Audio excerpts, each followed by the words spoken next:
I'm a 25-year-old woman, and my boyfriend is 26. We started dating when I was 18, and he was 19. We were together for 3.5 years before deciding to move in together when he finished college. Since then, we've been living together, and our relationship is fantastic. We're not only a couple but also best friends, and we share a deep romantic connection. I'm crazy about him and hope to marry him one day, as well as become the mother of his children. Although I had hoped we'd be married by now, I respect his decision to establish himself before making such a significant commitment. Now here's the issue. Recently, a new colleague joined our company, and I was responsible for bringing him on board and providing basic training. His name is Jay, and he's a former professional athlete in great shape. The twist is that Jay is married, and he and his wife have an open marriage. They have a child together, conceived while she was still married to another man, and she continues to have a physical relationship with her ex and others. During one of our conversations, Jay shared all of this with me. Initially, I found it to be quite an unusual and unconventional situation, especially the dynamic his wife has with her ex-husband. When the topic came up, Jay asked me for my thoughts on open relationships. I made it clear that I was completely against the idea and that I would never want to share my husband or be with another man. Our discussion on this matter ended with Jay suggesting, "Let me know if you ever want to try it sometime. I think you would change your mind." I was surprised by his comment, but brushed it off with a laugh and changed the subject.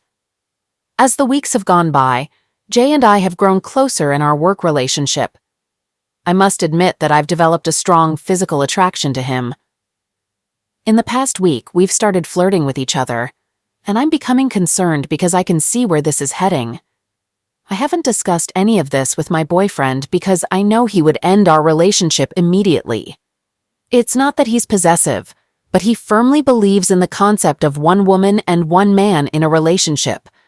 Even just flirting with Jay would be a major breach of his trust. I've decided to take a risk and talk to my boyfriend about open relationships to see if he's interested. For those who have experience with this, I have a few questions. 1. How did you initiate the conversation? 2. What did you say? 3. What happened to your relationship with your partner? Did it improve or worsen after opening it up? I talked to my boyfriend about it, but he immediately rejected the idea. I didn't directly ask for an open relationship. Instead, I mentioned Jay. I told my boyfriend that Jay was a new colleague, and my coworkers mentioned that he and his wife were in an open marriage, and she still had a physical relationship with her ex-husband. My boyfriend's immediate response was, "That's just disgusting." He went on to say that Jay must be foolish because no man would accept his partner being intimate with another man. He also had some less pleasant words for Jay's wife. In response, I just laughed, agreed with him, and changed the subject. It seems like my desire to be physically intimate with Jay won't be fulfilled, at least not in the near future. In the meantime, I plan to increase our activities at home to satisfy this burning longing within me. Update. I'm here with an update, but it's about a different yet related issue. I've made a terrible mistake, one that has cost me my relationship with my boyfriend and any hopes of marrying him and having children together. If you remember from my last update, I mentioned that my boyfriend had rejected the idea of an open relationship, and I decided not to pursue it any further. Well, a week later, my boyfriend went to Chicago for a trade show, and I was home alone from Tuesday through Thursday that week. On Tuesday morning, Jay and I were flirting heavily in the office, and during our lunch break, we went to his apartment and were intimate. I deeply regret this now, and I can't believe how foolish and selfish I was. We repeated the same on Thursday. While the physical aspect was satisfying, it didn't compare to what I have with my boyfriend. Jay has an attractive physique, but he couldn't match the emotional connection I have with my boyfriend, so our encounters felt empty. After our meeting on Thursday, I had planned to make it our last, but I didn't want to hurt Jay's feelings, so I didn't say anything that day. On a different note, I was shocked by the way Jay and his wife live. Their apartment is packed with exercise equipment, and it's in disarray with clothes scattered everywhere and things out of place. My boyfriend and I are quite tidy, so this really bothered me and somewhat detracted from the experience. Sorry for going off topic, but I needed to get that off my chest. It really bothered me. Moving on to Thursday, my relationship with my boyfriend and my hopes for a happy life took an abrupt turn. When I arrived home, my boyfriend was already there, and I could sense something was wrong. He was standing by the door wearing his coat and holding his car keys. I was excited to see him and tried to kiss and hug him, but he kept me at arm's length with his hand. Then he said something that shattered me. He told me he had been contacted on social media by Jay's wife, who asked if he would like to meet up and possibly go on a date since Jay and I were now involved physically. They had a call, and she spilled all the details about my relationship with Jay. Apparently, she and Jay enjoy being with other couples, which is their biggest turn-on. Hearing this news left me breathless, and I felt like I might faint, so I had to sit down. I immediately began explaining and apologizing, but he simply said, "Be quiet." Then he handed me a document, an eviction notice that he created himself using an online template and intended to file legally. He informed me that I had 30 days to move out before he initiated legal proceedings. In the meantime, he mentioned that he would be staying with his parents and instructed me not to contact him. I couldn't hold back the tears and made another attempt to reach out to him, but he kept his distance. After that, he rushed out the door, down the parking lot, and drove away quickly. I tried to catch up with him, but he was too fast. For the next 3 hours, I attempted to contact him, but he didn't respond. I then called his mom to inquire if he was with her. She confirmed that he was, but said he couldn't speak. When I asked if I could come over, she firmly declined, stating that I was no longer welcome there. Hearing her words tore me apart. I tried to explain that I had made a terrible mistake and would never hurt him again, but she responded with simple acknowledgments like, "Okay, and yeah," and asked if I had anything else to say. When I declined her invitation, she simply said, "Take care and have a nice life," before hanging up on me. I felt miserable throughout the night and kept sending texts to my BF, some of which now seem crazy when I look back on them. Among other things, I repeatedly apologized, professed my love for him, and emphasized that he was the only one I loved. I also sent him a text where I stated that the physical relationship with Jay meant nothing, that it was just a foolish experiment, and that he was far superior. It might not have been the best thing to say, but it was true. I thought maybe boosting his ego would make him break down and reach out to me, but it didn't. The following day, I drove to his office, although I didn't enter the building. Instead, I sent him a text, letting him know that I was waiting outside in the parking lot and intended to stay there all day because I wanted to talk to him. He didn't respond, but around 11 a.m., I spotted him walking toward my car. Seeing his handsome face approaching brought tears to my eyes, as I loved this man deeply. I had hoped he would come to my side, pull me out of the car, and start hugging and kissing me, but instead, he walked around to the passenger side and got in. We spent the next hour talking, and he allowed me to express myself without interruption. Once I had poured out all my thoughts and feelings, he calmly stated that cheating was a deal-breaker for him, and our relationship was effectively over. He expressed a desire to maintain a civil tone, but made it clear that he wanted no further involvement with me. Despite my continuous pleas for a second chance, he remained resolute. As our conversation neared its end, I inquired, "Where will I go when I move out?" I knew I couldn't afford an apartment on my own in the metropolitan area. In response, he told me that I would have to figure that out, but he assured me he would provide a check equivalent to his share of our expenses for 1 month to help me get started in a new place. Despite my attempts to beg and plead, he repeatedly responded with a firm no. When I had run out of things to say, I asked if I could kiss and hug him. He agreed to a hug but declined the kiss. We embraced for a good 10 minutes before he gently pulled away. Afterward, he returned to his office, leaving me in tears and berating myself for the next hour. I'm back with a new set of questions, this time as someone deeply remorseful for cheating. Is there hope for my relationship? Are there steps I can take to rebuild my boyfriend's trust in me? I want to emphasize that this was a one-time mistake, and I'm desperate to hear from women who have faced similar situations, especially if you manage to salvage your relationships. I'm willing to do whatever it takes to win him back because I'm struggling without him. I want to express my gratitude for the responses I've received so far, and any future responses to this post. Sharing this with someone has provided me with tremendous relief. I'm so ashamed of my actions that I can't bring myself to discuss them with anyone I know. Having this community to message with has truly been a lifeline. Thank you from the bottom of my heart once again. Update. It's been a while, and many of you have messaged me asking for an update on my relationship. I'm sad to announce that my boyfriend and I have officially broken up. Despite my weeks of pleading for another chance, I came to realize that he wasn't going to change his mind. I ended up quitting my job and relocating to my hometown. I'm temporarily staying with my parents until I can regain my footing. I couldn't afford to live in the city on my own, and I wanted to avoid working at the same company as Jay. So I decided to uproot myself and return home. I deeply regret that he found out. Now, I feel like he has ruined my life. Yes, I understand that I can start over, but it's an incredibly challenging process. Finding a man might be easy, but finding an amazing man like my ex-boyfriend is exceptionally difficult. My grandma used to tell me that discovering a great man is like finding a diamond in a coal mine. She emphasized that if you ever find one, you should hold on to it and cherish it forever. She told me numerous times that she believed my boyfriend was a diamond, and I was one of the lucky ones. It turns out she was absolutely right. Regarding my ex-boyfriend, he appears to be doing well without me. He's thriving in his job, and he has never attempted to contact me. I sent several texts during the holidays, but he never responded, so I eventually gave up. I'm currently struggling with depression, but I recently started individual counseling, and it's proving to be quite helpful. I want to address something here in response to some of the negativity within this community. The notion that once a cheater, always a cheater doesn't hold true for everyone, and it certainly doesn't apply to me. I can assure you that I will never cheat on a partner again. You can take my word for it.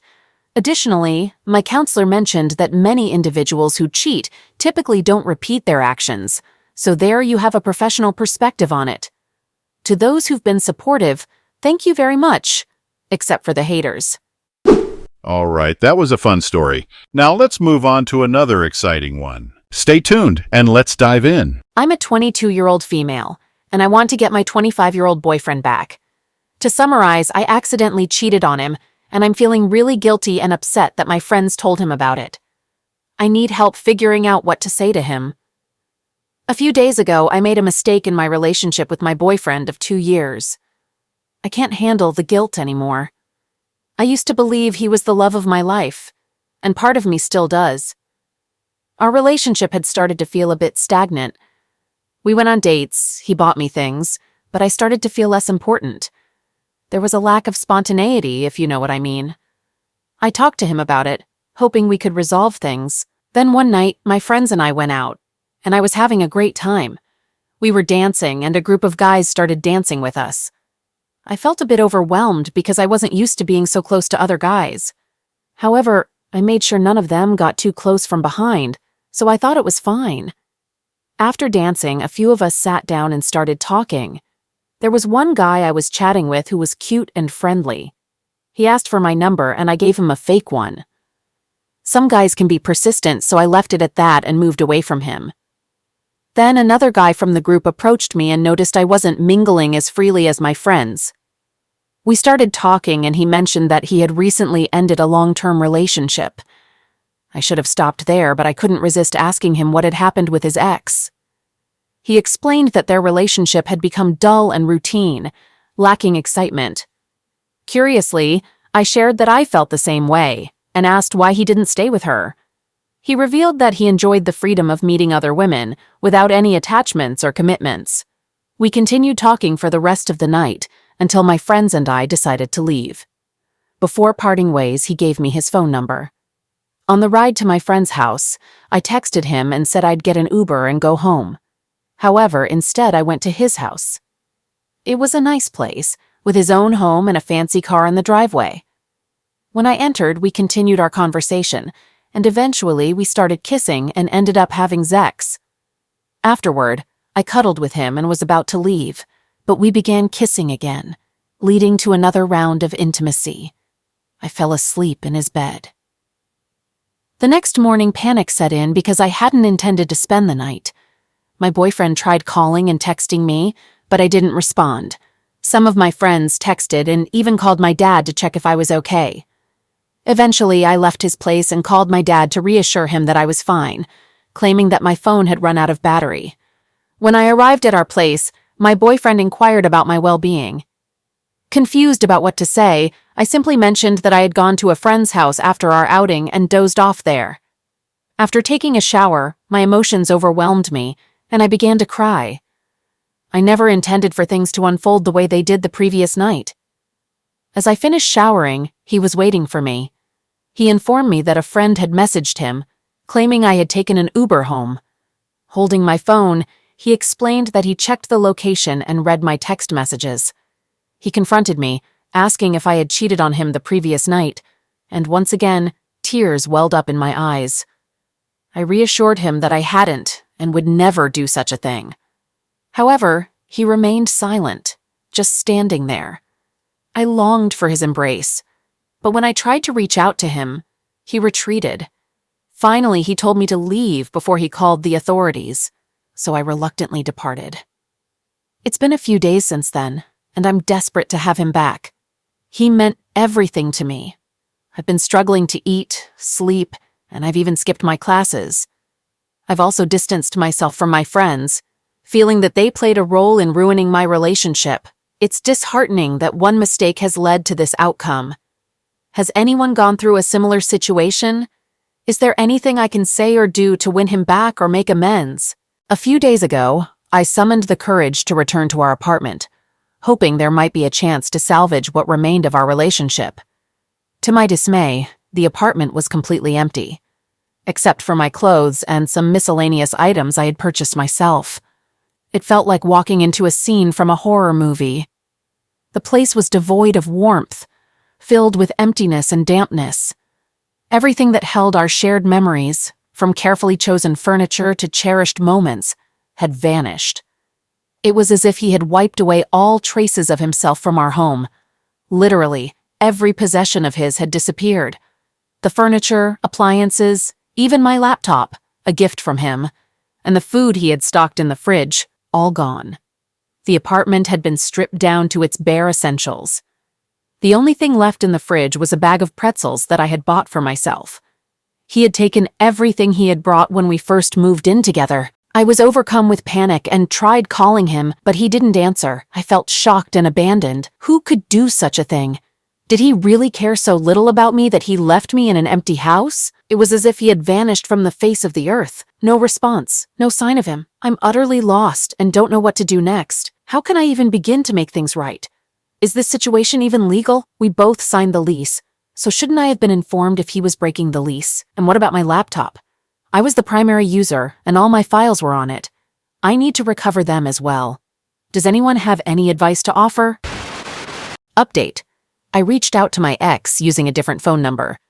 He informed me that he's finished with our relationship and has already relocated. He advised me not to search for him. While he hasn't officially terminated the lease, he has no intention of renewing it in May. He remained adamant about keeping the laptop, claiming it was legally his since he had the receipt. When I explained that I only required it to copy my files, he mentioned that he had formatted it and wiped all data, just as he had erased me from his life. So what steps should I take next? You might not like me after hearing my story, but remember, you're here for a tale of revenge. I'm currently a 36-year-old guy. Let's change the names a bit. My ex-wife, Rebecca, is now 34 years old. Rebecca and I were what you'd call college sweethearts. We navigated college and faced the usual challenges of young college life. We tied the knot in our early 20s. I was 25, and she was 23. Our marriage had a rocky start, not immediately, but situation-wise. I was studying medicine while she pursued accounting. Some things were fine with me but bothered her. Despite being married, she acted as if she were footloose and fancy-free. I have to admit, back then, I didn't see it as a problem. Now, let's jump to 2016 when she landed a job as an accountant. I was pleased because it paid well, and the company owner, James, happened to be a college buddy of mine. As time passed, instead of growing closer, tensions mounted between us. She began complaining about various things. She disliked our living situation, had issues with my actions, and lost her taste for the food she once adored? I'm a fantastic cook, and she used to love my meals. Our arguments escalated to the point where she'd hurl insults at me, calling me worthless and claiming she earned more than I did. This, on its own, might seem like a typical part of many relationships, as most couples have their ups and downs. But if it had stopped here, I wouldn't be sharing my story. The turning point occurred when I heard from our mutual friends that Rebecca and James were spending time together with some of them. I found this odd. Why would she hang out with him? Why were they socializing with our mutual friends without me knowing? I confronted both of them, and they explained it was a last-minute plan that didn't include me because I was working and out of town that day. Maybe they'd planned it in advance. I'm not sure, so I let it go. Then came 2017, the year my marriage fell apart. I became increasingly suspicious. For those of you in relationships, you know it's a warning sign when your intimate life suddenly vanishes. I grew more paranoid, and whenever I tried to discuss things, I was met with resistance. I'm not perfect. I started yelling at her constantly, demanding answers because something felt amiss. Your closest person in life seldom talks or spends time with you, and they insist there's nothing wrong. Does that seem normal? It can't be. This should have been a fantastic year for us since we both paid off our student loans and were reaching our financial peak. It should have been a great time. My friends and I had the idea to open a small medical shop as a side business. One of those friends was Saladin. He suggested we celebrate at a pub. While we were there, I noticed a woman who looked exactly like Rebecca. It wasn't too alarming, but it caught my attention. She was dancing with another man, and the lighting was dim.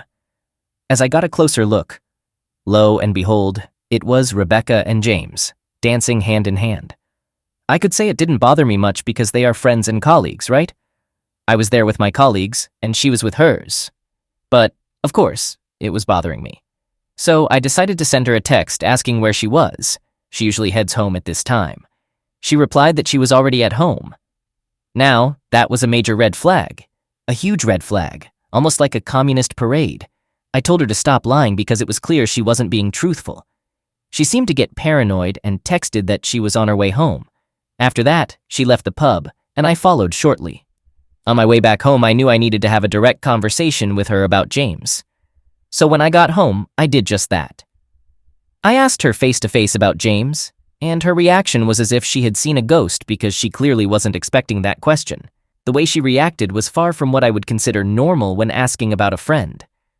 She mumbled and tried to play it off, but as I listened to her speak, I already had a strong suspicion that something was seriously wrong.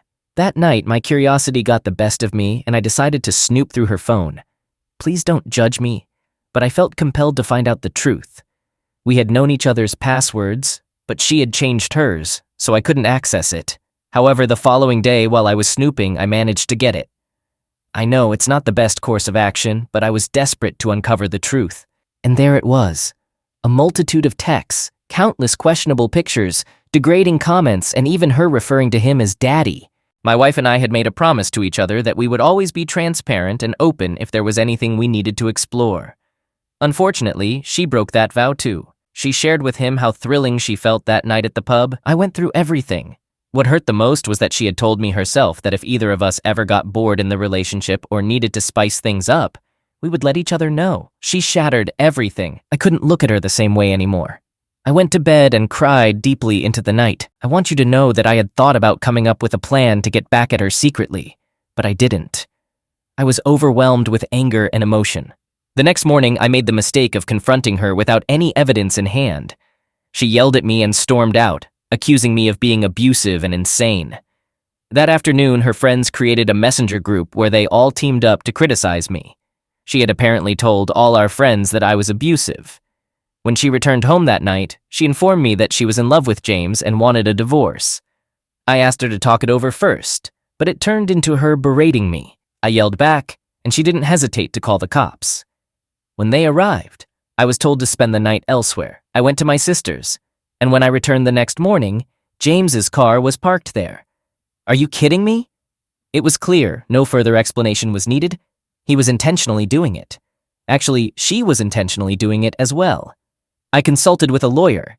Since we didn't have a prenuptial agreement, she had already filed a complaint against me for being abusive, which didn't bode well for me. She never attempted to apologize or make amends, not once. Unfortunately, our country's laws don't consider infidelity as a fault, so even with that, she's entitled to half of everything I have.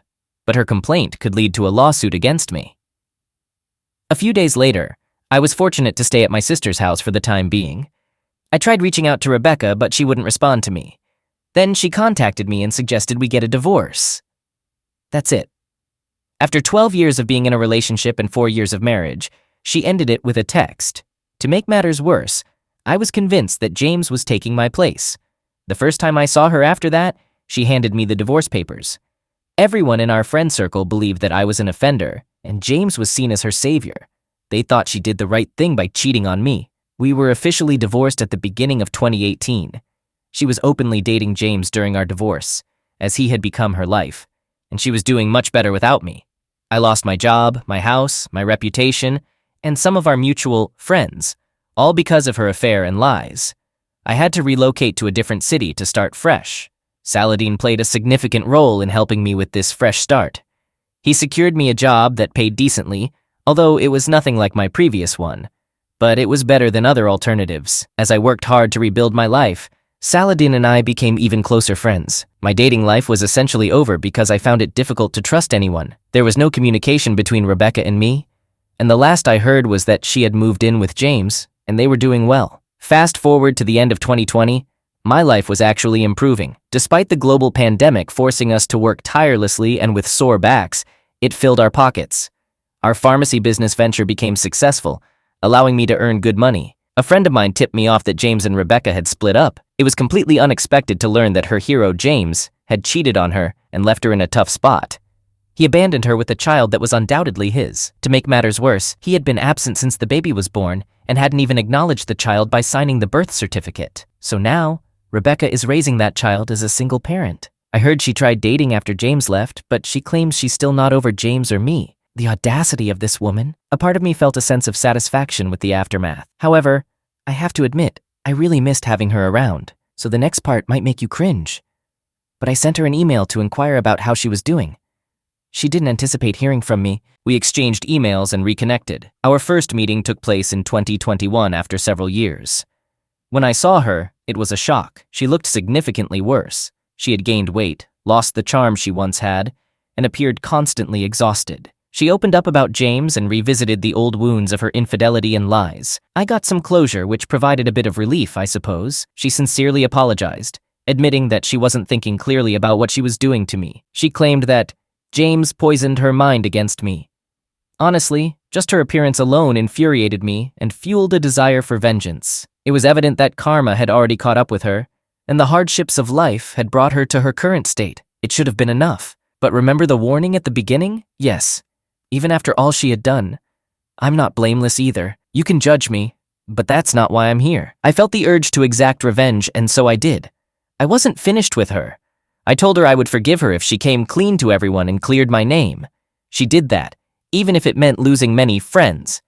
My name was cleared, but she had to face the consequences because it was the truth. She wanted us to rekindle our relationship, essentially forcing me to raise James's child. I told her I was interested in starting over, but only if we took it seriously. That meant we needed to start dating again, and seriously consider marriage first. Only then would I consider legally adopting her child. I have to admit, the little guy was adorable, and I had grown fond of him. Here's the ugly truth. I was already seeing someone else. It's safe to say I was cheating on that woman with Rebecca. She was a client of mine from another country. We were in a long-distance relationship, so we were dating, but it wasn't entirely exclusive, if that makes sense. Her name is Lisa. Lisa was Saladin's cousin. I had already informed her about what had happened beforehand. She was initially against my revenge plan and uncomfortable with assisting me in my intense request. But I managed to persuade her to help me. She understood that I needed to go through with it. Rebecca and I were residing in different cities, so I never moved in with her. However, I played it cool by claiming I needed to travel extensively for business, so I was unintentionally raising Rebecca's hopes, only to later disappoint her, much like she had done to me. The unfortunate part is that we were physically intimate, but we used protection. Rebecca genuinely believed she had found love again. I encouraged her to seek therapy to address her issues. Everyone noticed how much better and happier she seemed now that she was with me. She would frequently express gratitude for her good fortune, always followed by apologies directed at me. She started doing things for me that she used to do when we were married and deeply in love. Trust me when I say, I had a lot of emotions tied to this woman. I reconsidered my revenge plan and started having doubts about breaking her heart the way I had fantasized. It would be terrible, the kind of trauma that sticks with someone for life. But then I remembered what she had done to me when we were married, when we had made vows that she broke. James may be an awful person, but she willingly chose to betray me. She never thought twice about breaking my heart, so why should I hesitate to think about hers? So I decided to proceed with my plan. Her birthday was approaching last October, and lockdown restrictions had eased up. Someone important to me, Lisa, was in my city. As a birthday gift, I invited Rebecca to go ring shopping. She chose her favorite ring and I had it wrapped. She was overjoyed. That night she came to me in tears, repeatedly apologizing for hurting me the way she had. She seemed genuinely remorseful, but I had no feelings left for her except indifference. On Rebecca's birthday, I drove her to our favorite spot, the same place where we got married for the first time. It's a beautiful location surrounded by nature. Lisa was already waiting there, so when we arrived at the spot, I introduced Lisa to Rebecca as my girlfriend. Rebecca turned pale and asked me what I meant by that. She questioned what she was to me, so I introduced her to Lisa as Rebecca, my ex-wife and friend with benefits. At that moment, I proposed to Lisa using that same ring. Rebecca lost her composure and began yelling. I responded by questioning how she could possibly expect us to reconcile when she had destroyed everything. I made it clear that I could never date someone like her again. She kept asking if everything we had meant nothing, and my response was a resounding no. Our last moments together were merely a form of closure. I helped her confront the pain she had caused me. Lisa was holding me back, concerned about Rebecca's suffering. I firmly insisted that Rebecca needed to leave, and eventually, she did. Afterwards, she repeated her previous actions. She told everyone that I had cheated and portrayed me as the villain. This time, I took it in stride, and everyone saw her for the deceitful person she was. She had cheated on me and made me pay a steep price through false abuse allegations. And now, she expected me to raise her child from her affair partner as my own and date her. The last time we communicated was in December of last year. She wrote me a letter expressing her apologies and regret for the pain she had caused me. She wished me a better life, and from what I heard, had no interest in dating. Her appearance hadn't improved either. In my case, you can probably figure it out. Lisa and I ended our relationship. There were other issues between us, not just what happened.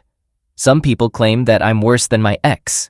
Could you please specify how I'm worse than her? I loved her, and she cheated on me, resulting in me losing my home, my job, my reputation, and my friends. I behaved poorly towards everyone. I gave her a taste of her own medicine, yes, by hurting someone else. But am I now worse than her? I might have emotionally hurt her, but that's what she did to me. I'm not seeking judgment. I'm sharing my revenge story, and this is what you call nuclear revenge.